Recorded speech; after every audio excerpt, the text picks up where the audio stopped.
पंचम अष्टम बोर्ड परीक्षा आरंभ फेल हेले देवाको पड़िबो सप्लीमेंटरी परीक्षा आरंभ है पंचम और अष्टम श्रेणी बोर्ड परीक्षा जातीय शिक्षा नीति अनुसार यार पंचम और अष्टम श्रेणी रही पास फेल व्यवस्था परीक्षा 30% मार्क रखिले पास करेंगे छात्र छात्री फेल हेले 6 सप्ताह भितर सप्लीमेंटरी परीक्षा देबे व्यवस्था को स्वागत करिसेंती अभिभावक तेबे त्रुटिशून्य परीक्षा परिचालना उपरे गुरुत्व देवाको परामर्श देइछंती। मैट्रिक बोर्ड भली प्रथम थर पई एथर अष्टम श्रेणी छात्र छात्री देउछंती बोर्ड परीक्षा पास पई दरकार 30% मार्क कम नंबर रखिले फेल आउ फेल हेले 6 सप्ताह भितर देबे सप्लीमेंटरी परीक्षा सकाळ 7 रु 9टा एवं 9:30 रु 11:30 दुईटी सिटिंग रे हेउची परीक्षा मैट्रिक परीक्षा भली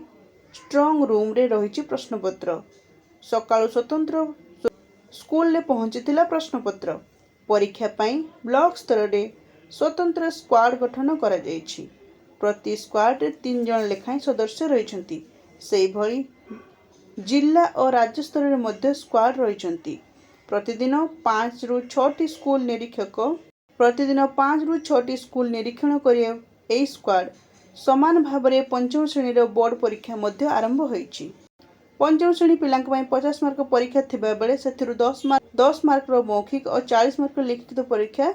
होईछि एही भली अष्टम श्रेणी 50 मार्क रो लिखित परीक्षा होईछि सेथिरु प्रश्न पत्र रे 30 मार्क अर्थात 60% संक्षिप्त प्रश्न रहिथिबा बेले 20 मार्क रो दीर्घ उत्तरमूलक प्रश्न रहिछि छात्र छात्री मध्य पाठपढ़ा प्रति श्रृंखला और सचेतनता वृद्धि करिबारे एभली व्यवस्था बेस सहायक हब बोली कहिसंती अभिभावक किंतु स्वच्छतार सह परीक्षा परिचालना पई अनुरोध करिसंती परीक्षा पर स्कूल स्तर रे विषय अनुसार शिक्षक माने खाता देखिबे मूल्यांकन पर छात्र छात्री को प्रोग्रेस रिपोर्ट दिया जिवो छात्र छात्री भविष्य प्रतियोगिता को नजर रखी गणशिक्षा विभाग पक्षरु एभली व्यवस्था करा जायछि। धन्यवाद।